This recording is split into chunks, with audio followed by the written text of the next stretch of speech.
Okay. Hi friends, मैं हूं राहुल कुमार। आज मैं आपको द फ्रेंच रिवॉल्यूशन यानी कि फ्रांस की राजक्रांति के बारे में बताने वाला हूं। फ्रांस की राजक्रांति 14 जुलाई 1789 का ये विश्व इतिहास का सबसे महत्वपूर्ण क्रांति माना गया है। इस क्रांति में जो महत्वपूर्ण चीज़ का बदलाव हुआ, इसमें किस चीज़ों का ज़्यादा महत्व दिया गया, इसमें आपका स्वतंत्रता, समानता, भ्रातृत्व का महत्व दिया गया है। यानी कि आपको इस फ्रेंच रिवॉल्यूशन में बहुत कुछ सीखने के लिए मिलेगा। आपको सबसे पहले लिबर्टी, इक्वालिटी, फ्रेटर्निटी के लिए महत्व दिया गया। इस क्रांति के कारण बहुत थे, जैसे कि बौद्धिक क्रांति। उस समय बौद्धिक क्रांति फ्रांसीसी क्रांति के लिए इसलिए महत्वपूर्ण माना गया क्योंकि फ्रांसीसी क्रांति में जीन जैक्स रूसो जैसे महान फिलोसफर का प्रभाव था लोगों पर।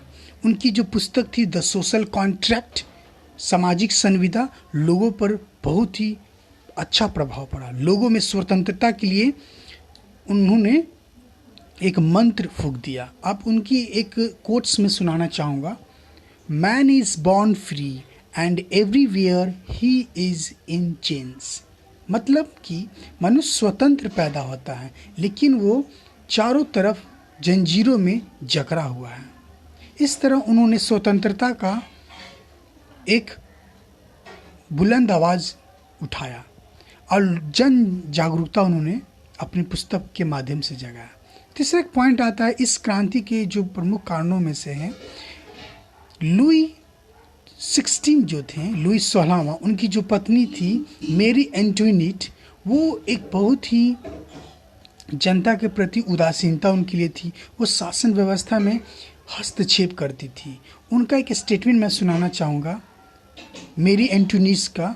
I have seen all, I have heard all and I have forgotten all. मतलब कि मैं सब कुछ सुनी, मैं सब कुछ देखी और मैं सब कुछ भूल गई। ये एक लापरवाही दिखाता है कि किस तरह वो जनता के प्रति वो लापरवाह थी। लुई, अब इसमें मैं आपको बताऊंगा इस क्रांति में आपको जो राजा थे लुई 16वां, उनको गिलोटीन के द्वारा उनको हत्या कर दिया गया। फिर मेरी एंटोइनेट को। ये क्रांति विश्व इतिहास में बहुत ही अहम रखता है। इसी समय आपको नेपोलियन बोनापार्ट का भी उदय हुआ। उनका एक स्टेटमेंट था ability is nothing without opportunity. मतलब कि योग्यता बेकार है जब किसी को अपॉर्चुनिटी नहीं मिलता, यानी कि अवसर नहीं मिलता। तो इस बहुत सारी ऐसी कुव्यवस्था प्रशासन में फ्रेंच रिवॉल्यूशन के पहले थे। लोगों में असंतुष्टि था। और मैं आपको बताऊंगा वहाँ पर ऐसा व्यवस्था था कि मिडिल क्लास जो थे, वो जो नोबिलिटी वर्ग के क्लास के जो लोग थे, जैसे कि कुलीन वर्ग, उससे वो नाराज़ थे। नोबिलिटी क्लास मीन्स आपका हो गया कुलीन वर्ग, वे उनको है की दृष्टि से देखते थे।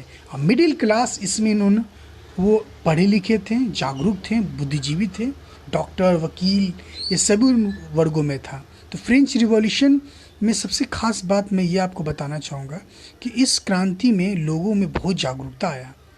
इसके बाद वहाँ इस क्रांति के बाद पूरे विश्व में लोकतंत्र का मांग बढ़ा। ये तीनों चीज़। और मैं आपको ये बताऊँगा इस क्रांति में आपको मॉन्टेस्क्यू का जो स्टेटमेंट था, है ना, विधायिका, कार्यपालिका और न्यायपालिका, इस तीन चीज़ों में बांट देना। मतलब कि शासन किसी एक चीज़ में नहीं रहना चाहिए, उसको 3 डिवीज़न में बांटा गया। तो इसलिए ये क्रांति बहुत अहम रखता है। इसी के साथ मैं अपनी वाणी को विराम देता हूँ। धन्यवाद।